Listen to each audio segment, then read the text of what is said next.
Yo, what's up, sports fans? Coach Nick here, and welcome to the B-Ball Breakdown live show as we're all slowly streaming in here. I have forgotten that I normally put a little bit of a freeze frame on here to let everyone get in, but hey, here we are.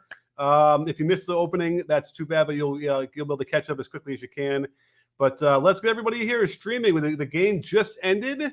It was pretty exciting, I have to say, considering what we were waiting for with Klay Thompson this whole time, with 2 years wait to see how he looked. I'm kind of curious what your thoughts are on how Klay Thompson looked, but I thought, given everything and all the, the magnitude of this game, I thought he looked really, really good. Let's go through his stats really quickly. Klay played 20 minutes. Was 7 for 18, so that's a lot of shots he was getting up. He clearly looked like he wanted to make sure that people knew he was back and on that floor. 3 for 8 from three-point land with 3 rebounds, 1 assist, and a block, which is a really nice block too, and then a couple turnovers and 3 fouls. So I can't believe that Steve Kerr would be anything but delighted with this performance so far with what he wanted to do. Now, don't forget, what's up, ICE, and what's up, Neeson? Yes, rip to Bob Saget. I wasn't like the biggest fan of Full House. Probably never really watched it, but I certainly enjoyed what he did on How I Met Your Mother as the narrator, and I certainly enjoyed him in even on Entourage. And when I watched that, like briefly, when he was on it as a recurring character. And then you know what? I believe it or not, America's Funniest Videos with him as a host was pretty good. He was really funny. So. And then I know I saw something else where he played himself as a comedian and on a comedy show, and he was really, really, really hilarious and very much, dirty and not the kind of wholesome guy you think he is. So anyway, so rip to Bob Saget. It's that must be the 3, right? They come in 3s. Sidney Poitier, Bob Saget, and Betty White. I guess those are the 3. So hopefully that's it for right now, and everyone else can stay alive. After 2 years, he did outstanding. And don't forget, if you're over here, you can request to come in the show. And I believe I put the link in the description. If not, tell me, and I'll figure out where to put the link, or I'll put it in the comments. Actually, maybe I'll just do that anyway right now. Where do I do that? Invite. I think this is it right here. Copy the clipboard. Okay, so this is the link you can request to come in the show. You can join video. It'd be nice if video or audio only. It's up to you. Check the comments. And don't forget, if you want your comment to come up to the very top, Super Chat's always the way to go. It gets my attention right away. So I have some notes I took about the game we can go through and just discuss, and we'll see how the reactions are going. I'll keep my eye on the comments too. But, okay, so a couple notes here. They got some interesting, tough shots to start. And I think that was an interesting thing where a lot of times, and Steve Kerr is usually really good about this in terms of, if you're a righty, you want to give the right-handers opportunities to attack on the strong hand. And so they kept having Klay in the left corner coming out off of those pin downs, which is hard because when he catches that ball and he wants to shoot a 3, for instance, he's got to now rotate a little bit in the air. That's not an easy shot. Defenders running at him. He hasn't played in a long time. So that's not easy. Every righty almost always is better going to their left because their right hip and their right elbow are already aligned to the basket. So I would have liked to have seen them get on that side more. And so he had a curl for the layup to begin with out of that corner, but then he tried to hit a shot that on that same play, the next play down, and couldn't get the alignment right. Couldn't get the rhythm down. So that would have been a nice thing to see, a little bit of an adjustment to get him some more touches coming out of the right side corner. So he's going to his left. But he was really, really hyper aggressive, just looking for him. Oh, I know. He also missed a bunch of those shots in the beginning because he wasn't really dipping the ball. Now, he's one of the only players in the league that consistently hits shots up from the three-point range without dipping. A lot of times it's because the guy is so close to him that they have to, he has to get it off quickly. But he didn't need to not dip on those shots. I think he was just kind of jacked up and the adrenaline was flowing. He just wanted to get it off. Although the one in the left corner in the first quarter was a tight one and they had to just let it go. And that was really, really hard shots. And those were all short because when you abbreviate the dip, you lose some of that power. Agaya, I see you for 1 second. I'll bring you on, but we have the first super chat of the night from best friend of the breakdown, Varun Reesboot, who's always around. I want to put it up here. I forgot I can do this now with StreamYard. This is so exciting. So Varun says, "So glad my favorite player is back. Can't imagine what he must have went through mentally. Inspires me to not give up. Thanks for the show. Thank you, Varun. Absolutely. And great point. To have to go through rehab for an ACL is already crazy. Now, the solace with the ACL now is that you know you're going to come back like maybe better than you were. We're seeing the way they train now that their knees are stronger. Everyone's better. They're leaner. They're like a better athlete practically coming back from an ACL injury, which kind of makes you wonder, why don't we just do the rehab for the ACL without the ACL injury itself, right? Just kind of do that rehab. Doesn't that make sense? It makes sense to me. So I think we should probably look into that and sort of take whatever you'd have to do from the rehab from that surgery, just do it anyway.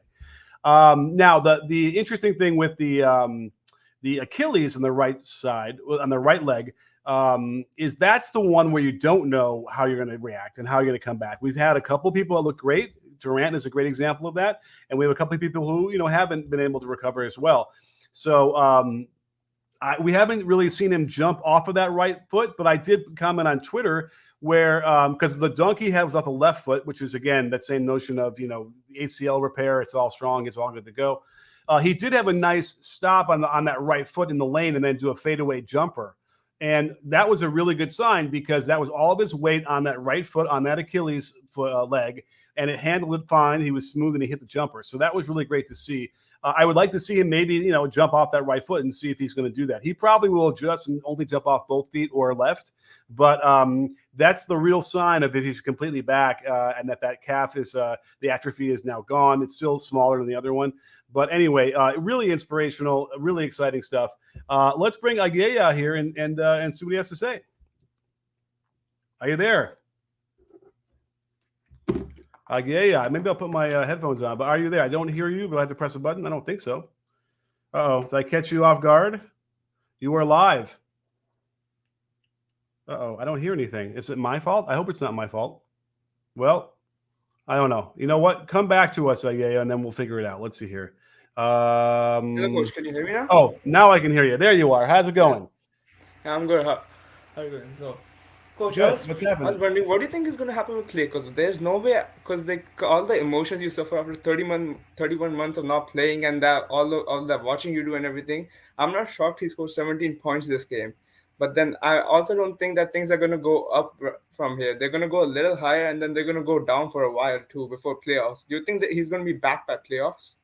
I think that's the plan. And yes, you're right. I think it's going to be up and down. I think he's going to struggle a little bit. It's not going to be perfect, but it's certainly, it might be better than we think because of what we saw tonight. Like that was a nice showing from that. And they're doing it properly where he's only going to get his 20 minutes. And like the announcer said, the hardest part about that is he has to wait. This is a national game, so there's longer timeouts and all that stuff. But like to have to, go 20 some minutes in between stints, that's going to be tough for any player, much less, a guy coming off those injuries. So I think it's plenty of time, though. I think they have 40 more games. They might not play him back-to-backs, so he'll probably only have the 25 or 26 games, whatever that is, probably. And I'm sure he won't play more than 20 minutes for a while. You know what? He might not even get to full minutes by the playoffs even. And that's what they're going to have to deal with. And I think that's important because if that's the case and they're going to play him, 25 minutes, 26 minutes, they're going to need a lot of time for reps and get used to that rhythm. And that's what this time is going to be for. So I think that they're in good shape. Okay, yeah. Also, how many years do you think Warriors have if Klay Thompson is not able to come back this year? Because they're a Stephen Curry-led team, and he's one of the oldest guys in the league right now, and they're gonna go downhill soon enough. I don't think Steph's not one of the oldest guys in the league. I mean, LeBron is much older than him too, right? But Yeah. But how, I guess the question is, how many years does Steph have, right? Because that's really what's going to determine can they be competitive. I would think that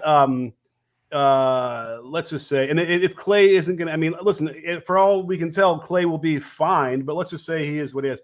I think Steph has, I think 3 more years of really good, solid play after this.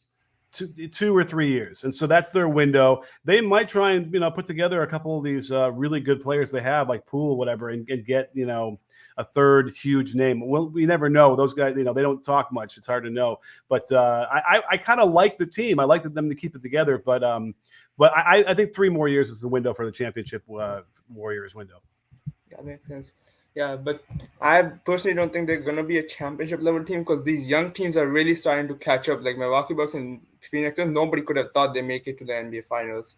These young teams are really taking off now, And I Yeah. feel like every 10 years is like a change of era. And like last time we saw like Lakers weren't able to win it again with Kobe, Nash, and Paul. That's why I didn't think Lakers this year even have a chance and stuff. So like I don't think I'm trying to support younger teams nowadays. That's nice, and it's nice to have smaller markets to participate. I mean, for my business, not so much, but it's nice at least as a fan and as a coach to see some new teams in there. The league should they need it. And so that was what OKC was supposed to do back when they got the finals that first time. And we'll see who it's going to be after Phoenix. But yeah, there's a lot of good teams, a lot of good players. They could probably have an expansion of a team or two now and not suffer a talent drain like they did the last time they had an expansion. So yeah. Thanks for coming on the show. I appreciate it. Thank you, Coach. Thank you for having me. It. Yeah, that's all. All right. I think he'll hang up because if I don't want to kick you from the studio. There you go. All right. We got another super chat from another friend of the breakdown, best friend of the breakdown, BB Coach JW33. Thank you. He says, where do you see Klay's presence on the defensive end going with this already great defensive team? Well, listen, he's got the mind, so he knows how to be in position early if he needs to, if he's not moving laterally very well, which listen, he's not running that fast. But running is not as much about defense anyway. So he's got that going for him. But like when you watch him running down from defense to offense, it's not fast. It's not like he used to be. And that's okay. That's going to happen. It's going to take a little while. But he did have that one first of all, he had a nice block shot. Again, one of those, that was an IQ play because he came over from the help and just blocked Markkanen in the lane. Beautiful. So, he's probably going to make plays because of that alone. And I think that he will get better and he will improve his lateral quickness a little bit between now and the playoffs. So we should see it actually do better. So, and by the way, this team is already number one in defensive rating anyway. So I think he fits in perfectly. He knows everybody. They know him. And I was surprised, by the way, that the Cleveland Cavaliers did not go after him more. And really try and see what this guy's got on the defensive end. And that was surprising to me. That said, the team defense is so good at supporting one another that you have to imagine that might not have gone that well. And the Cavaliers don't necessarily have too many of those kind of players that will be able to do that. So either way, the presence I think is going to be really helpful for them IQ-wise. And then I think by the end of the year, it'll be actually in basketball play-wise. So thank you so much, Coach. I appreciate it. Let's see here. Someone sent me a private chat. This is interesting. Oh, I see. Well, it's Martin. Well, Martin, let's bring Martin on the stream right now and he can ask a question. Are you there, Martin? I think you are muted for right now, but maybe you control that. Yo, how's what's it going, up, man? Coach? Yo, what is up? I can hear you. So how much Klay's return would impact Andrew Wiggins and Jordan Poole's performance? Great question. That was actually a tweet that they featured on the screen too. And I kind of jump back and forth a lot when I'm watching games. I don't always listen to what the commentators are saying. So this will be, I'm not influenced by, I think it was Stan. It gave an answer and I don't remember what it was. Actually I kind of do. They said that he'll be, okay being a complimentary third player. Wiggins this is the best basketball he's played, I think, in his career, pound for pound, even though it may not be as much of the production we saw in Minnesota, but he's really just playing fantastic basketball on both ends of the floor. So, but here's the thing. If Klay is going to take 18 shots in 20 minutes, someone's going to have to give up some shots, and that's going to probably end up being Wiggins. I'm curious. Let's look at Wiggins' numbers real quick. In 34 minutes, he went 3 for 9, and he got 4 free throws. He made them all 4. Now, that's a pretty indicative thing. Curry got his 21 shots, Klay got 18, and then Wiggins. So that makes sense to me that if Klay is going to get that amount of shots, then it's going to come. It's not going to come out of Looney's shots, and then Draymond was not going to play. Then let's see, and JTA is not going to it's not going to come out of there. I think they need a little bit better of a balance. So I would say that let's knock down Curry 3 shots, get him to 18, get Klay Thompson to 15, and then get Wiggins to 14 or 15. I think that's probably the best kind of distribution of shots. But there's no question that it's going to be different for Wiggins of the most offensively.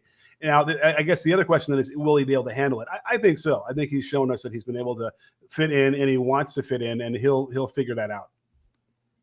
Mm-hmm. And how about Jordan Poole? Now, Jordan Poole, MIP or whatever you want to call him, coming off the bench, I think will make him even better because he could come off the bench as a microwave, attack second units instead of the first units like he was earlier this season as a starter. And I think he'll be more efficient than he was, and he might not get as many shots, but he'll probably score the same. So I really think that this makes them so much better overall. And on the balance wise, as long as Klay looks like he's on the progression like we've seen from tonight going forward, I'm really excited about this Warriors team. They're going to really be good. And I don't think they need to do much in terms of trades. They just need to get like Wiseman back on the court very soon. I think he's a future all-star. He just needs experience. And so if they can figure out a way to give him experience where he can make mistakes, but it won't kill them and lose games, then they're set for years going into the future. Mm-hmm. And after looking at Andrew Wiggins' performance this season, do you think he'll make the All-Star and All-Defensive team this season? I think defensively, yeah. But then again, I always screw this up, and I want to know like what the what the list is and who's ahead of him on the All-Star list. And I always like forget somebody, and I look like a foolish person because I like, oh, I can't believe I didn't put whoever, Chris Paul. Oh my God, I didn't choose him. But I do think that Wiggins has played well enough to be right there. And, obviously he won't do it by the fan voting or however they do it now anyway. But yeah, Wiggins, I think he deserves it, whether or not someone's above him or not. I think he's played at all-star level. How about that? I just can't figure out right now if there are, 3 or 4 other forwards ahead of him or not. I mean, that's the question. Are there? Do you know anybody? Right now, I think Paul George. Okay. Now, Paul George has missed a bunch of games. Yeah, but I think that might he's hurt him. One of the top front court voters behind LeBron and Jokic. Yeah, obviously Jokic will make it for sure. But Jokic would be. You know what? I forgot. How are they doing positions now? Do we remember? Is it going to be center and forwards or no? Is it all in one shot now? They can do like forwards. Well, it's like all 3 forwards, but they can do center. Obviously, I think Jokic and Embiid, they're going to be up there for sure. Yeah. And by the way, remind me, listen, this is how little I actually watch the All-Star game these days. Although when they went to that other ending, the Elang ending, whatever it was, that was really cool. I might watch it again. But remind me, are they mixing East and West together again? Is that what's happening? They're doing like the team captains again, I think. And they can choose whoever. Okay. By the way, that's pretty cool. Anything they can do to make it more interesting, because I got to tell you, for years, I didn't watch the All-Star game. It was not interesting to me at all. But yeah, I think if that's the case, I think Wiggins certainly should be there. I think he's right there on the edge. If he's not going to make it, he's going to miss it by 1 spot. Right. All righty. Thank you, Coach. Thanks, Martin. I appreciate it. Like, I love your videos and keep it up. Hey, my pleasure. Thank you so much. And if you, by the way, if you guys haven't watched the Steph Curry one from today, it still is applicable because I know what I noticed in his shooting. I don't know if I want to ruin it because you should go watch it if you haven't. But the one big thing I pointed out was his feet parachute out on the way down when he misses a lot of those shots. And of course, he hits one doing that, and I was like, "Oh, great, that didn't mean anything." But then the other ones he was missing short were all his feet were splitting on a lot of them. And so watch that video; it has some interesting insights into why he wasn't shooting well, and he didn't shoot well again tonight. All right, for sure. Thank you. Thanks, Martin. All right. And anybody else who wants to come on, you know what? I'll put the link back in if it's still there. Yeah, there's the link in the comments of the YouTube section if you want to come on and chop it up with me directly. You can just do audio if you want. It'd be nice to have video so I don't look like I'm from the 40-year-old version poster just staring and smiling while you're talking. But either way, but yeah. Now let's see here. Varun, by the way, just happened to notice this on the chats. He wants to know if they ever were going to play Wiseman, Porter, Wiggins, Klay, and Curry. Yeah, absolutely.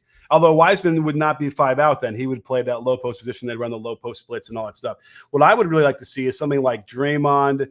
You could go Draymond, even like Peyton, Curry, Klay, and like Porter, or maybe even I'm missing somebody, or Wiggins, yeah, instead of Porter. Ultra small, but you can defend. I mean, that, and then everybody, see that it's the Draymond thing. He can't really shoot it. What would it be? I guess you can try Porter as in the Draymond. Yeah, play Porter at the 5. Okay, then you and by the way, Gary Payton is a 40% plus shooter from 3-point range. He looks really good at it. So he can figure out some ways to get that kind of great shooting on the court all around. I would like to see that and see what happens in a stint of like 5 minutes in the third quarter. We had somebody coming on, but then they disappeared. So if you want to come on, the link is in the comments right now. 1 minute ago, you will find it there. And join me. Let's talk it up. Evan Mobley. Let's talk about him for a second because he's on the short list for Rookie of the Year, and I like him. A lot of energy on the defensive end, contests a lot of shots. It's great to see. I had gotten in trouble on Twitter because I had gone through 200 clips of him a month ago, and I felt like he just was so raw offensively, had a lot of work to do. And even like defensively too, there's some stuff that was like, okay, he's got to figure this out more. And I got in trouble because I tweeted out, I had to delete it because everyone got so mad at me. But something to the fact of like, I think maybe people were just watching and looking at the box score to elevate him into the Rookie of the Year conversation. And now at the time, he was averaging, 14 and 8, which, by the way, is Rookie of the Year standards. It's really good on a team, especially a team that's winning for a rookie. And everyone freaked out at me because they're like, no, it's the opposite. It's not. We're not looking at the box score. But I got to tell you, that first quarter, it was all on display. Going up against the top team. Now, he scored against Klay later on a nice little jump hook, but before that, he couldn't get by anybody. The footwork wasn't proper. It wasn't putting the feet in the right places to get advantages down low. And okay, it's normal for a rookie, I guess, but there's a lot of cleaning up he needs to do all the way around on his offensive game for sure. Which led me to believe, he's not really Rookie of the Year candidate material. That said, it's like guys like Luka, who came in as a rookie, really polished, might have just sort of colored my whole vision of like what a rookie is supposed to look like. So that might be part of it. But I thought it was a good example there watching him play this in the first quarter. I'm like, there's a lot of things he needs to polish and get better at before I'd consider him up there. I think a guy like Cade Cunningham does have more polish. He has more skills. But we'll see how that will play out. There's another rookie I'm forgetting who's big. But, okay, hang on, Coach. Let me just do the super chat real quick, and then I'll bring you on. Let's put him on here. Thank you, Nisa Nadu, another best friend of the Breakdown, New Zealand. All right. What's up, Coach? What do you make of the Kawhi news? Do you think it would make the Clips more dangerous? Can't wait for that Monk Johnson video soon. Laugh out loud. I got to do the Malik Monk video. Yes, for sure. Although I've been doing so much like Lakers and so much Warriors, I got to get onto something else. But I will try and get there because it looks like Monk is getting settled. The Kawhi news, as far as I heard, was he's like, maybe we'll come back before the end of the year. I don't want them to rush him back. It's like this is his career they're talking about. He's been playing hurt this whole time since he had the tendinopathy in his quad. And he's been playing at like 85%. That's how good he is. And 85% for the last several years has been all-star and whatever. But it's certainly, listen, the Clippers are dangerous as all danger when they have both those guys going. And if they can get Paul George healthy and Kawhi Leonard, look out. They've already built a nice base without them. They're getting a lot of good opportunities and a lot of good experience that way. So the Clippers are going to be that dark horse for sure if they get these guys back healthy before the playoffs and ready to go. So great question, and I'm anxious to see that happen. All right, let's bring in BB Coach JW33. What's up, my man? Hey, Coach Nick, how's it going, man? It's good. It's good. Good to see you. Oh, and Chris Farley on the back behind you. Nice. Yep, lighting a car on fire. That is artwork you must have for me. Yes. Nice. Now, you know what's funny about that? My kids love Saturday Night Live. They love. In fact, my daughter was watching. Is it Grown Ups when they're in the pool and they're peeing and then it turns blue? Is that the correct? Yep, because they have a chemical that makes it turn blue. Yeah. Yes, and so they have no idea who David Spade is. I'm like, wait, you don't know that guy? And I'm like, so I was trying to turn him on to watching the Weekend Update when he would do his bit on that, because I thought that was always genius and probably way too short-lived. But anyway, Coach, what's happening, my man? What do you want to chop it up about? Well, quick question for you. When are you going to do a video on the Memphis Grizzlies? Because look at the buzzsaw that the Lakers are running into tonight against the Memphis Grizzlies. And look at how resilient that team was. They're 11-2 without Ja Morant. They're now going to be without Dylan Brooks for 3 to 5 weeks. And they're still killing people. Well, breaking out Jaren Jackson, Desmond Bane. I think Desmond Bane might be the most. I mean, he's almost already at 50, 40, 90 in his second year. I need that Jay-Z GIF where he's like going like this, because I have to tell you this. I just have done 2 Memphis Grizzly videos. I did one on Bane. Now, sorry. You might not have known it was on Bane because it was Meet the most improved player of the year, because I don't think Bane had any SEO, so I had to make it a mystery title. But I just did one on Ja, And so I just did 2 videos, having not done a Memphis video in a long time. I did cover it. So you got to get there, get on that timeline and check them out. They're good. I've been moving from town to town and switching careers, so I've been busy. So no worries. Forgive me, I didn't catch it. But by the way, this is also the YouTube's fault because they do a terrible job of alerting people when they're like subscribed to like when new videos come out. So I've got the notifications turned on, and I can tell you I didn't get anything. Sometimes, I mean, I have it too, and I'll get a notification like a week after I drop the video for me. I'm like, what? So you might get it in a few days, but yeah, the Bane one I thought was really, really good. And then, listen, anything Ja I love. I wish Ja would get more love on my channel. I mean, because he's amazing. Did you see that block he had tonight? Yeah, he was above the square. Yeah. And by the way, 2 hands too. On Twitter, like what he did was, he does the volleyball move where he swings both arms back, really way back up behind his shoulders, and then that momentum catapults you up into the air with you. And he had a full head of steam running. He could time it all out. So he's amazing. I get worried about that because he gets so high and then he has to land, and that's always a concern. And he's already had some issues with that. So, but I agree. I love Memphis. They're going to be. I mean, I love Dillon Brooks. I went to that Dillon Brooks game when he played against Duke. Oregon Duke, and then Coach K made an idiot out of himself by pulling him aside. You remember that? Oh yeah. And so I was always since then I was like, Brooks. yeah, anybody that's going to make Coach K do that, I'm like, I love this guy. And anyhow, yeah, so they're going to be as tough as can be. Perhaps the only issue is, I mean, and they did get some experience last year in the playoffs, which was huge. So that maybe the only thing is they're going to run up against maybe another team that's got more experience, and that might make it hard. But no one's going to want to play them. Nobody. No, and I predict that by next year they'll be playing on Christmas Day because I think they're going to make it into the second round this year. At least be like this year's version of the Knicks. Yeah. But much better. I mean, listen, the Knicks were a bit of a mirage. Remember, they were kind of going around. It was going okay, the 500, whatever, rebuild, Tibbs, the whole thing. And then they went on a weird run where they won 9 out of 10 games, something like that, in the middle of the season, like in February or something. And that catapulted them into 3rd place or 4th place in the East. And all of a sudden, they're like, oh, we're supposed to win now. So I was never really sold on that. They don't have the scoring depth that the Grizzlies do either. Right. And, listen, it's a great story. And I love what Randall's gotten and built himself into. But I did a video in that time frame where I'm like, you can't really sustain this, not the way he was doing it. And it bore out in the playoffs, unfortunately. So we'll see. But, it's I love the Grizzlies. Ja Morant better be the face of the NBA after this year. And he better be on that first or second Christmas Day game for sure. One more quick question about the Warriors. Sure. You said you think James Wiseman can be a future All-Star. As far as his potential, I mean, I know he's really skilled for somebody that size. You saw Looney had his tonight the highest rebound total of the season so far for him. Yeah, and his plus minus, I think he was like a 17 or an 18 or something like that. Really, really high. Does Wiseman replicate that production if he's healthy by the time they get to the playoffs? Or because Looney strikes me as a good backup center. He doesn't strike me as a quality starting center in the NBA. Like if they come up against bigger teams with big men, I'm thinking, out east, the Giannis, the Joel Embiid, even a guy like Karl Anthony Towns, he's been playing really well in the West. He's going to struggle to guard those guys. He's going to struggle to match those players. Defensively, I think he's fine. What bothers me the most about him is his finishing at the rim. He's 6'9", maybe, and that's where he doesn't elevate like other players do. And it's really, really tough for him to finish layups around the rim. It kind of bothers me now because I keep seeing it.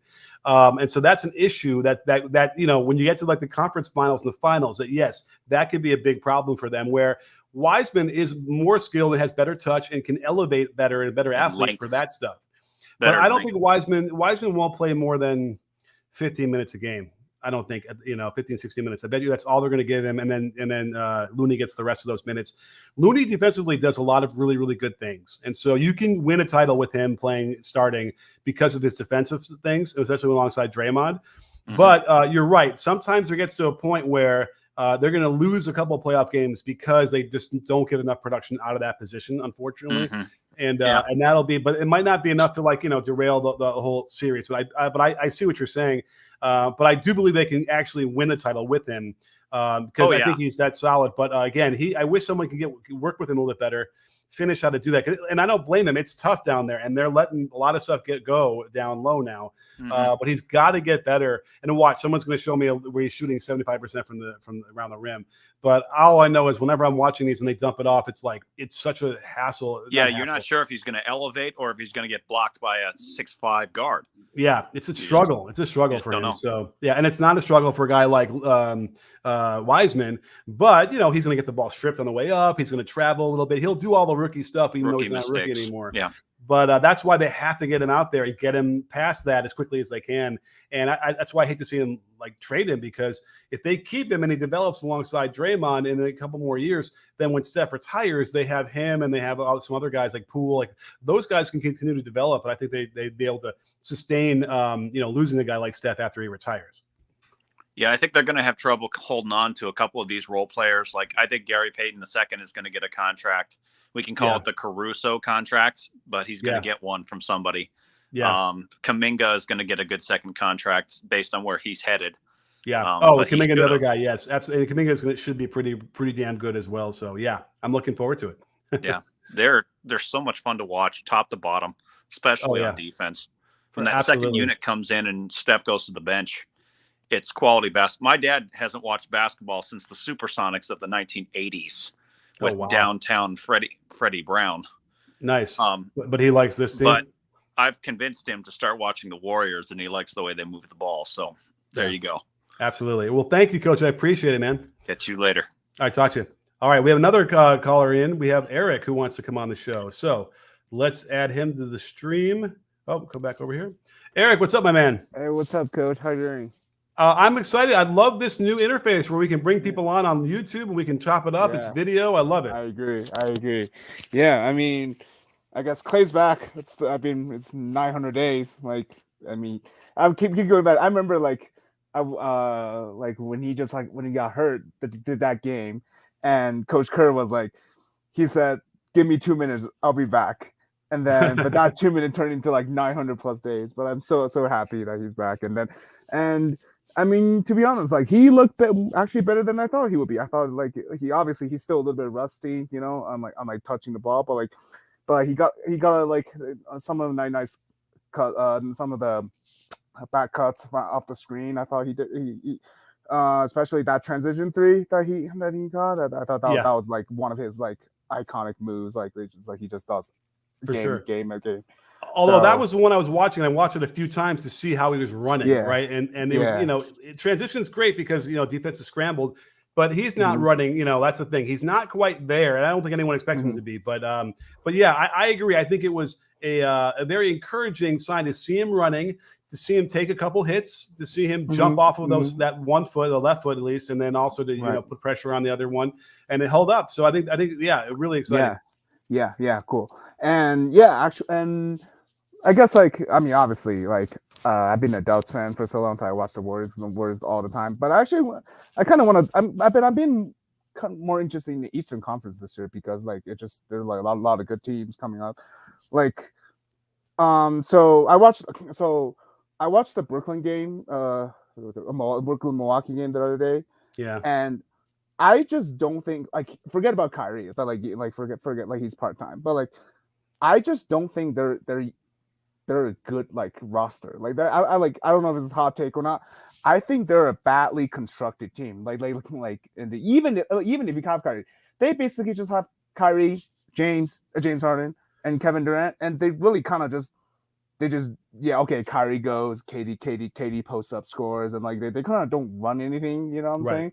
And and especially if Kyrie is only going to be on Wiggins, I don't think they're going to get out of the West. Out of the East. I don't think they're going to beat either Milwaukee. Can they even beat Chicago? I know Chicago's I don't think a lot of people have highs on because they haven't been in the playoffs for a couple of years, but I don't know. Like what's your take? Like where do you Yeah. think this team is gonna head to? Like for this season? I think what's holding them back, maybe the biggest thing, is obviously James Harden. He is down to 41% field goal percentage and under 33% from three. And that's a real problem. I mean, he's getting a lot of assists. He's still being a playmaker, but they need him to be better on that end and shoot better for sure. And that's going to be a problem. Right. Now, with Kyrie, he doesn't need to get back to his normal, but he needs to shoot better, period, as it is. That'll help a lot of the defensive issues they may or may not have, although they were ranked high, I thought, at some point on defensive rating. But let me just check while we're talking. But you're right. It didn't feel like they were, they're like a really scary team, even with a guy like Durant. It's strange. It doesn't make sense to me why, but the feeling, I watched part of that game too, and I was like, this doesn't feel right. They were getting hammered. Let's see let's see where the Nets are right now. They're 11th in defensive rating. I feel like they get out rebounded quite often a lot of times. And that, by the way, that part. Oh, and by the way, in the last 12 games, the Nets are 21st in defensive rating, and part of that is that Kevin Durant, who they would rely on to get rebounds, doesn't like to mix it up down there at all. So if he gets any kind of contact, and the bigger guys and stronger, I hope they'll push him right out of the way. That needs to stop as well. But they're not really good enough defensively at all to make a deep run. Especially the Bulls are. Here's the problem: the Bulls can't hold the lead either in the second half. They keep blowing big leads. Right. I think the Bulls are to me are okay. I don't want to disrespect any teams, but the Bulls to me are kind of a bunch of B+ players, really good players that came together. So and they kind of have and as players that kind of have a lot they feel like they have a lot to prove. Caruso, obviously, I mean he's been great, but kind of the Lakers didn't give him the same amount of money that the Bulls did, so he's screw you. And then DeRozan, obviously, DeMar DeRozan, everybody's talking about obviously the tough years against being swept by LeBron and all that, and people call him washed and all that. And Zach has Zach even make the postseason ever? I don't remember. I don't think has he ever been in the postseason? I think didn't Minnesota make it 1 year? He got traded for Jimmy though, right? That year. Oh, is that one? Is that the same? That was the year he wasn't there. So Zach has been a great player, but he's someone that never make the postseason. Obviously, Lonzo, who got traded away from LA for AD. So I mean that they're a lot to prove. They have a lot of proof. So I thought they were going to be a very decent. I never thought they were going to be the number 1 seed, but I thought they were going to be a very good regular season team before the season. So I did the video and I said they're going to be third. And I remember people asking me for the first month and a half of the season saying, "Are they any good? Are they going to be any good?" I'm like, "Yes, they're good. They're going to be good." And look, there they are, the top of the East. But I don't think that. They have a lot to prove, and so that's like we said for sure. Now, if they can clean it up and stop blowing these big leads, then I'll feel a lot better about them in the second half of the year. But if not, then yes, it's going to be one of those things where what's going to happen in the playoffs is DeMar going to end up becoming DeRozan again, and then is Lee going to be able to perform? So a lot of question marks, but it's still a really fun team to watch. Yeah, correct. Yeah. And then I guess what team do you think has the biggest chance of pulling out an upset in the first round this year? I mean, we don't know the exact seeding year, I guess, because I think what's it called? I think it depends on I thought, what's it called? I originally before the season, I thought Memphis could have a chance to pull up an upset, but they're the 4th seed now, so I guess they're gonna have actually a home court advantage in the first round, and they've been playing John Morant's been playing so well, and and I think you another guy mentioned earlier in the show they were 11-2 without John. This year. So I thought they're a big dark horse to watch out in the postseason. I would say a team like the Mavericks would be the team that would surprise people because they're kind of really playing average right now. Then Luka could go off, but they haven't done that in the playoffs either with Luka before. Really, even though they were close again last year. So, but maybe that would be the team that could figure something out or do a trade and kind of do something to kind of something's not working really well right now. And I mean, there's only one difference, right? But it's not working. But anyhow, well, listen, Eric, I appreciate you coming on the show. I got to do some another super chat and keep going with it. But thanks for coming on. I appreciate it. Thanks for talking, Nick. I appreciate it. You got it. Take care. Yep. All right. Talk to you later. Yep. All right, we have a super chat from nstarks007. Thank you so much for being so generous. His question is, or his comment is, the Pacers, or excuse me, I'm not sure if it's he or she, but the Pacers and Kings are for sale. I'm a Mavs fan. Who should they try to acquire? We have 2025 picks and up. Okay. Well, let's see here. Who's the player on the Pacers I like the best that would be available? I'm not a big Sabonis fan anymore. I got to tell you, I think he's just his post moves are all predicated on this, like lowering the shoulder and trying to dislodge people, and then he gets the ball stripped a lot of the time or blocked. Miles Turner, no, the guy I think if he was for sale would probably be LeVert, would be the guy who I think could make a difference on a good team. And maybe the Mavs probably could get some good mileage out of him. So that might be the guy I might try and get. I got to kind of wrap my head around the Mavs roster right now, but that might be the guy on my top of my list for Indiana. And then for the Kings, obviously Harrison Barnes is the big guy. Let's see, who's the other guy? Marvin Bagley is a guy who I liked. I thought he was going to be really, really good, and he's just never been able to. And it could very well just be because it's Sacramento, but he's never been able to hit a stride and find it, realize his abilities and his potential. But let's see here. Who else are we talking about on the Kings? Harrison Barnes would be another guy who could really help a team, a really good team. He's got all the experience in the world. He can score, close to 20 a game. Now, De'Aaron Fox is an interesting question because people seem to be down on him. He's scoring 21 a game, and he's relatively efficient, at least from overall. But, man, he's not shooting well from three. He doesn't take too many. But I would like to see Tyrese Halliburton probably end up getting just more of the point guard reins. They're playing similar minutes, but, maybe that he would develop faster without De'Aaron Fox. So, he's probably another guy that someone would take, would pick up and hope. Could De'Aaron Fox, for instance, be the guy for the Sixers, right? And play that role? Could he be better than Maxey, for instance? That's an interesting question. Maybe, probably. The real question here for a team like the Kings is: are these players good? Are they just getting a lot of minutes on a bad team and doing stats? Or is the environment in Sacramento just bad and they're not able to achieve their full potential?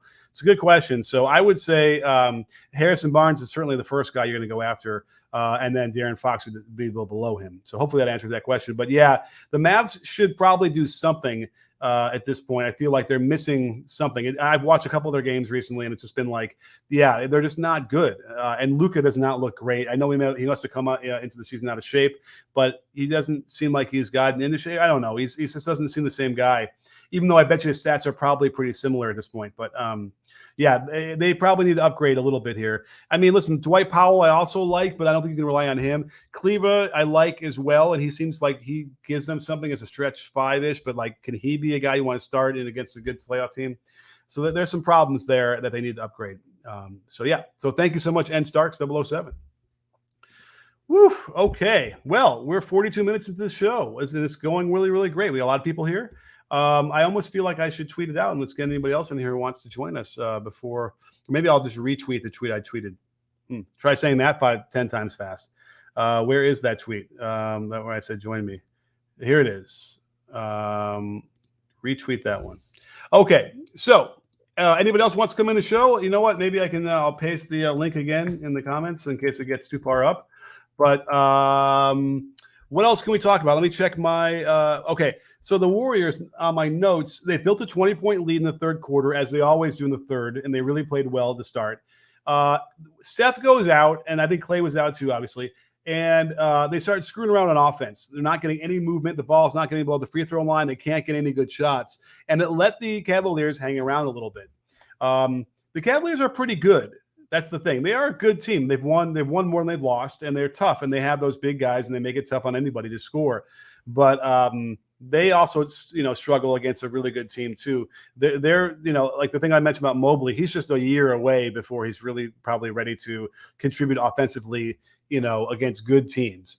Let me just make sure that his numbers before I completely talk out of turn. But Evan Mobley's numbers this year, he's up to 15 points a game, and he's at 50%. A lot of those are dunks on those cuts, and he's shooting under 31% from three on low volume. But he needs to just get better, and so that's another thing for them. But let's see here.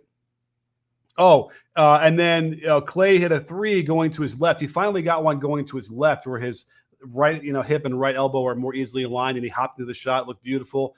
So another one of those things where, Klay is going to have to remind himself, oh yeah, these are the easier shots, these shots I should be trying to find and look for. And once that rhythm comes back where he's not just, I can't imagine what it felt like, but it must have felt so weird and so hard to just feel comfortable out there, having been that so long. Granted, they've had a bunch of scrimmages where they could get comfortable with each other, but I'm looking forward to them experimenting and finding a little bit more of those actions that are built into their offense. Find those again. There's a built-in action they start their offense with a lot, which is a flare screen. As the ball's bringing the ball up, they flare screen on the right wing. I would love to be able to see, Curry get the flare screen from Klay, and like with Draymond bringing the ball up, or vice versa. See those two guys get some off-ball screening actions and see how that goes. That'll be really exciting to see. And that's the kind of things that Kerr is going to have to really experiment with and find, because every year is different. And they can't just go back and say, well, that'll work because it worked 5 years ago. They're going to have to find how it works with this current group. And this is why the 40 games left in the regular season is going to be really big for them. Okay, we have Josiah who wants to come on the stream. What's up, my man? Yes, sir. Yes, sir. Like literally just what you're saying, there's this play that they run like called the Klay play, and it's like a ball screen on one side and then it comes into like a pin down on the wing, and they've been running that for Jordan Poole and even Bielitsa. Yeah. Now, what's interesting about It's that on, is, like, yeah, they run the Eric- ball screen. Oh, sorry, they run the ball screen toward that same side where the pin down is happening, which is Mhm. a little bit strange. Usually you think you do it on the other side, but yes, it totally screws up the defense. They're kind of so focused on the pick and roll, they don't realize where the ball screen is or the pin down is happening. But don't forget, the other thing they get out of that a lot is that guy setting the pin down for Poole or for Klay. Now he slips to the Yeah, basket for slipping. layups. Yeah. Yeah, and I thought it was interesting how they attacked the bigs, is that they kind of almost just ISO them from the mid range. Like I saw like the Lowry, Markkanen, but not really Mobley. They just kind of like focused on them, and traditionally they'd put them in pick and roll. But like, why do you think that is? My answer would be because the big man's rotating, but he's up in the screen. So I'm not sure. What's your opinion? I mean, the Warriors don't run a ton of pick and roll as it is anyway, so that's part of the reason why you'll see that. But because of the movement and they're forcing switches off of pin downs and stuff, and then screens, yeah, then they're gonna go to that ISO right away. I'm not even sure if Coach Kerr was happy with a lot of those, because it was 8 or 9 dribbles. The whole offense kind of dies while you're waiting for that, where it seems like you could kind of get a quick give and go and attack that better too off of a pass. But I feel like that was what was going on with that, was they just don't run a lot of, they don't flow into a ton of pick and roll stuff. So, and then I think Klay was just took it upon himself. He's like, I'm going to, yeah. Mm-hmm. Don't they run like a little dribble handoff weave, and then Kevon Looney will come up from the dunker spot and he'll set a screen? I think that's one of their pick and roll sets. But yeah, they used to do that all the time. I don't remember. Well, since Klay has been gone, they haven't. But it was always for Klay, where it was a weave across the top, and it's like Klay gets the third handoff into a ball screen. I love that, and a lot of teams are running that. They kind of stop. I don't see that play anymore. They better bring that back out of the mothballs, because that'll be a great way to get Klay in rhythm too. But every year the Warriors adjust their offense, they change things, so it's hard to know if they. If the initial spacing and the initial positioning is conducive to that, but it should be, because it's not hard to get into that kind of weave. I have one question. With Desmond Bane, on a lot of his 3-pointers, it looks like he's balancing a lot on his toes, like on the front of his toes, not on the balls of his feet. I noticed that kind of with Curry too. It just doesn't look like they're on balance. It's like they lean a little too forward. I don't know. Wow, I haven't noticed that as much. I mean, I think that it's only a few shots. Yeah, I don't know. I mean, that's interesting, because that wouldn't be balanced if you're on your toes like Michael Jackson and Billie Jean or something. But there is a notion that KD likes to do that, where he starts on his heels and he rolls up onto his toes, and that's also interesting from energy transfer standpoint. That's awful, because you don't get the stress shortening cycle, which makes it consistent. From the little hop. I mean, I hesitate to say it's awful in the sense that if it's working for him, and looking, the guy is just like absolutely destroying it. But I do remember reading or hearing about that from him, where he likes to if he roll that, but not uses, everybody does that. Yeah. well, like think about like his mid range. He doesn't like hop onto his heels. It's like balls of the feet. So maybe it's like more like outside when he has time. Yeah. Because No, like for more sure of a it's the set three. shot almost. Yeah, that makes Yeah, sense. yeah. That makes sense. Yeah, but he likes to hop too, and obviously I'm a hop guy, so I prefer to see that, and that's why I always, for me, Steph is always most impressive because he nails that hop on the balls of his feet. The heels are never touching the ground all the way through. Even on his 1-2s, it happens too, which is probably kind of like what you're talking about. But I actually like that. I feel like Steph is really great about keeping that. It's that getting the ground reaction forces, even if it's not off of a hop, by keeping the balls of the feet or the heels off the ground. So, as long as you train it right, you can find the rhythm and you find the balance. All righty. Yes. Thanks, Josiah. I appreciate it. Talk to you soon. All right. Let's go to Jiri, who wants to come on the show. Are you there, Jiri, right? Yeah. Hi, Coach. Yeah, it's Giri. Sorry. Giri. Sorry, I forgot. Yes, Giri. How's it going? Yeah, I'm good. Hope you're doing fine as well. Pretty good. I'm doing fine. Thank you. Yeah. I'm just happy. Klay Thompson got back today, and it was such a nice thing to see. And I'm not a fan of the Warriors, but I do enjoy the brand of basketball that they play. The style of playing. It's actually very good.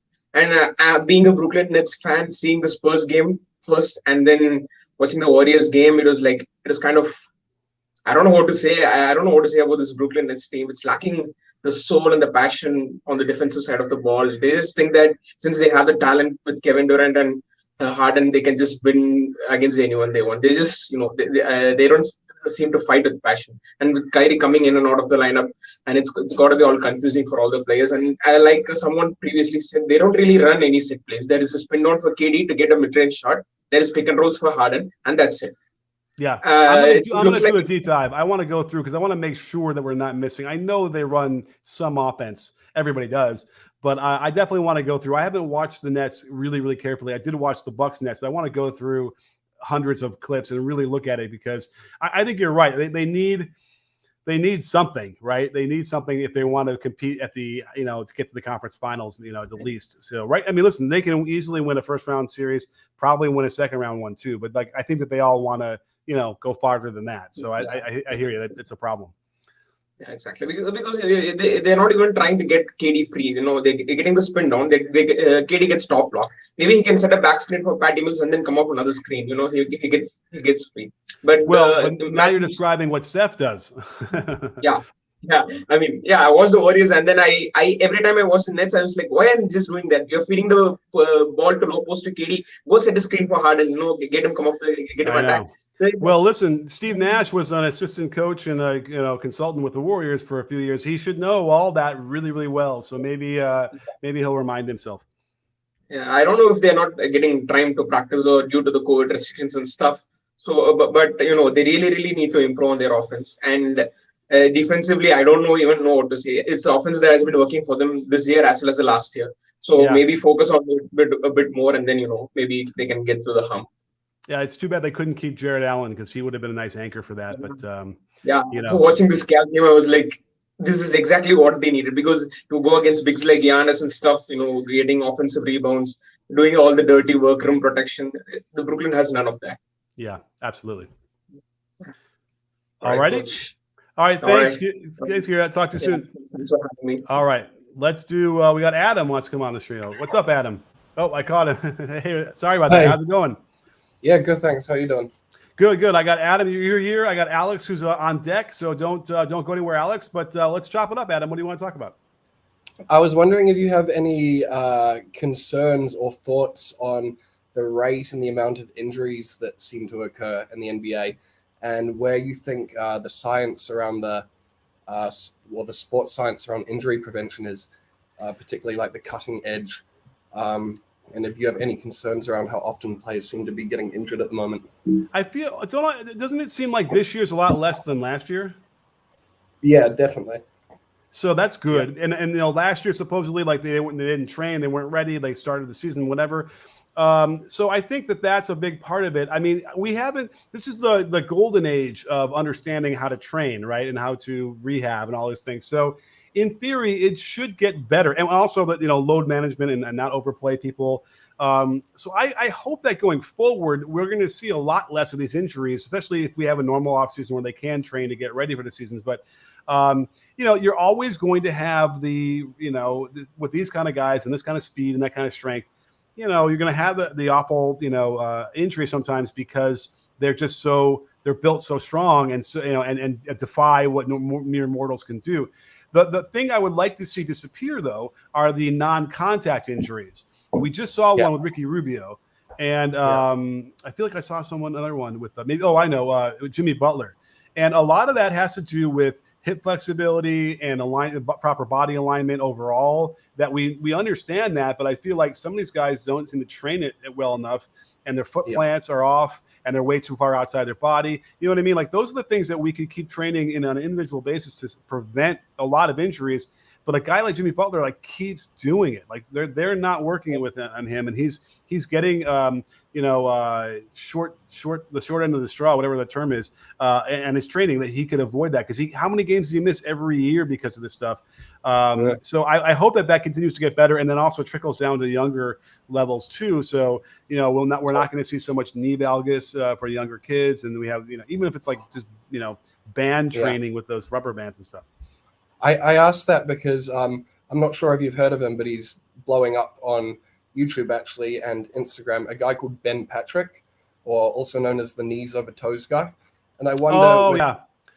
And he seems to be. He has this philosophy that you can essentially train the muscles that support the joints to a point where they're superhuman and can take absurd amounts of force. And I wonder if that idea is seeping into potentially some of the coaching with the NBA players, or whether that's going to take off at all, because it seems to be pretty credible to a degree from all the success stories. And I'd like to think that that's going to move into the elite levels, so that we don't have to worry about these hyper athletic players sort of having their athleticism work against them. So I hear you. I mean, listen, the functional movement and the chain are so important. I've seen some of the stuff he does. I rely on the guy on B Biomechanics on Twitter, my buddy Tommy, who is a functional movement, advanced degrees in that. I remember I asked him about that, because I said, "What do you think about this?" And I think he thought that some of it was really good, and other things might not be great. But I remember him thinking, a lot of this stuff is definitely applicable.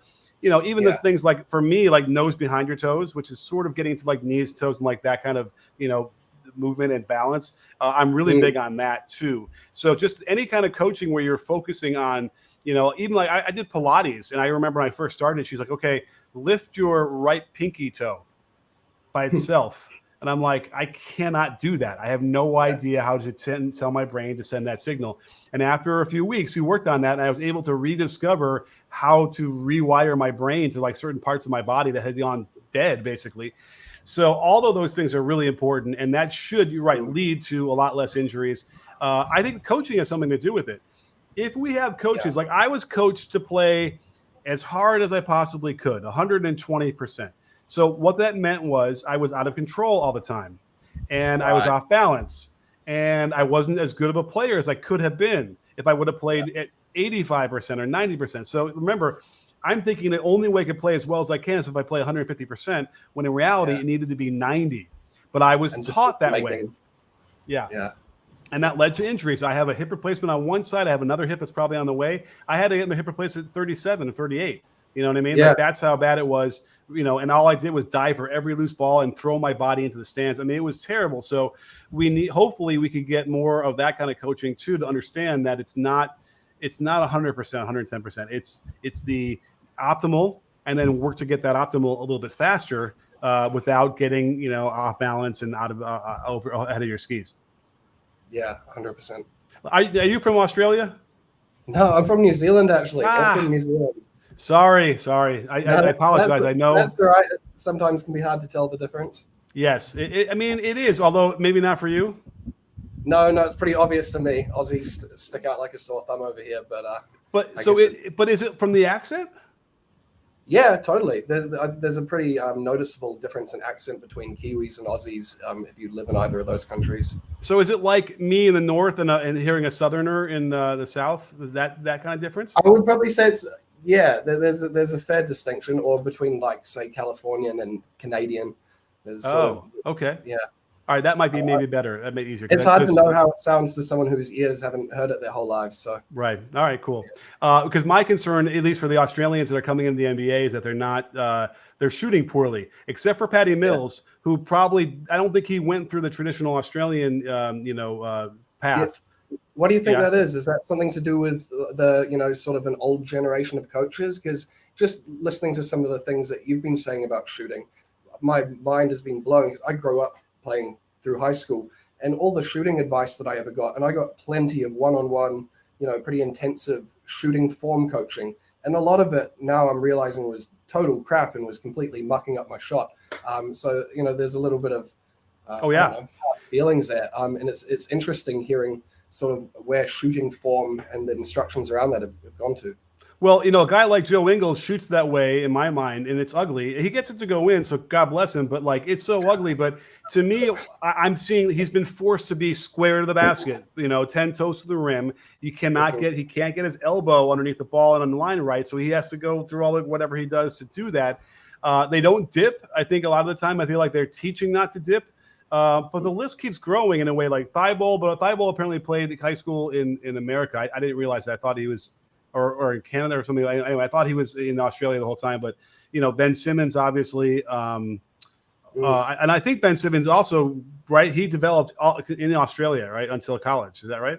Anyway, a couple. The list kept growing. I was looking at it. Delhi is another guy. It was like, why are these shots so ugly? And my shot's very ugly, and I put it. I'm going to have to blame my coaches. Yeah, so I'm going to have to go take a visit and see if I can't get some influence down there and help see the better ways to do it. Because you're right, it's too bad. You could get a lot of mileage out of just understanding alignment and rhythm, which is dipping and turning. And then you don't have to deal with a lot of the other stuff that I used to deal with. Stretching and pulling and trying to get I wanted to try and create Klay Thompsons. I didn't realize that people don't necessarily, they might not be able to do that. Their shoulders might not be able to move into that position like that. So anyway, it's always interesting to hear. Yeah. Cool. Thanks, Coach. All right. Thanks, Adam. I appreciate it. I can't, what do we say? How do you don't say good day, man. What do you say in New Zealand when you're saying goodbye? See you later, mate. All right. Well, see you later, mate. I appreciate it. Cheers. Bye. All right, Alex, let's bring you in here. Oh, we got, let's see here. Let's clean this up. We'll do this, and then I'll do that. And Alex, are you there? We're ready for you. Hi, Coach Nick. How are you? I'm good. How are you doing? Oh, and by the way, really quickly, B West, Giddy, you're another one. Yes, absolutely. It's probably another one I'm forgetting from Australia. No, Giddy does not have a really nice J, and he doesn't shoot that well. Andrew Gaze did. And okay, he might be the one, but Patty Mills, I don't think went through the traditional Australian, development process. But Alex, all right, here you are, man. What do we want to talk about? I wanted to get your take on the Clippers roster this season, or how the Clippers have been playing with how banged up they are. I've watched a few games and I'm quite impressed in how they're still fighting and getting some wins against some good teams. But it's just it's a weird predicament to be in. So. Oh, I agree. Listen, you got guys who probably shouldn't be starting, and they're relying really heavily on them. So, like a guy like Reggie Jackson, he's good, but not when he doesn't have and he's good even without Paul George, for instance, a little bit. But he's a guy who's obviously going to be much better when he's got Kawhi on one side and Paul George on the other. So you're right. Guys like Zubats, they have ability, but this is a very specific roster that was built around those two guys. So without them, it's going to be a little bit difficult to sustain anything. And it is impressive that they're hovering around 500 right now, and they play decently. They play smart, they play hard, all the good things you want to see. So, it's got to be encouraging to think that, okay, if they can plug Paul George and, maybe Kawhi comes back, that then they're going to be really, really dangerous because, again, all these guys are getting really good experience, which they wouldn't have gotten otherwise. So a guy like Terrence Mann, let's see here. I'm going to look at his numbers real quick. He's at 10.5 points a game. He's shooting 49% overall and 38% from three. Like, his threes will be a lot easier once they get those other two guys back. And so all of a sudden that percentage goes up and they become even more, more of a threat. Not Eric Bledsoe. Well, Eric Bledsoe is the one guy who's going to hold him back. He's on my list. I don't think he's ever going to get off. I'm sorry. But, Luke Kennard's another one of those guys who can make plays, and he can make a really big play in a playoff game for you as long as they have the big guns to help them. So everything is okay if they can get those guys healthy, but otherwise it's going to be a struggle all season long. Yeah, it's quite interesting because the names that you mentioned, Luke Kennard has been out for the past 2, 3, maybe 4 games. Along with Zoo, who just came back, and Hardenstein. So a lot of pieces. As a matter of fact, I think Amir Coffey was starting in the past 2 games. So it's just been a lot of names that you wouldn't normally hear, but they're winning, so it's quite. Yeah. They have a solid base. They have a good coach and a solid game plan behind them. So yeah, they're going to be in games and they're going to compete. They got to hope they can keep it together just long enough where they can, bring the other big guns back in and start winning. I just want to quickly check because let's say they're 4-6 in the last 10. So it hasn't been great, but again, they're 1 game below 500 and they're in the mix for that final spot. Which is the other thing is, let's just say they get the 8th spot on a play-in game and then they get healthy. Yeah, that's going to be a really tough draw for the Warriors. That's not going to almost be fair for them based on the injuries. But whoever said the NBA was fair. Yep, that's very true. And one thing I've noticed is not all of their rotations have actually been as clean as they're supposed to. Like for example, the Suns, whether it's pick and roll or drives and stuff of that nature, their rotations are quite quick and on point. And the Clippers haven't been entirely accurate whenever those rotations happen. And they ended up leaving a lot of high percentage threes as a result of that, but nobody really has been taking advantage of that. And I think that's quite interesting.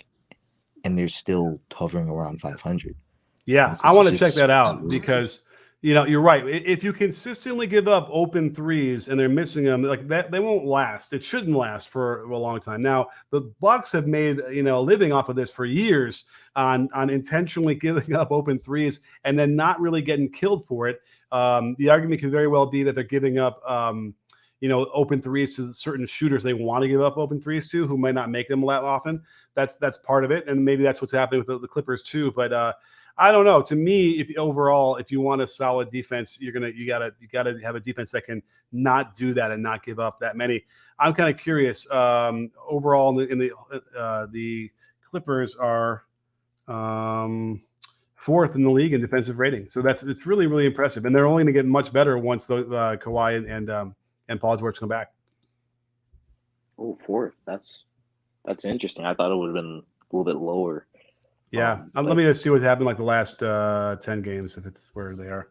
The Clippers are, they're 14th in the last 10 games, so it's not as great recently, but they have a foundation there. So, okay, Alex?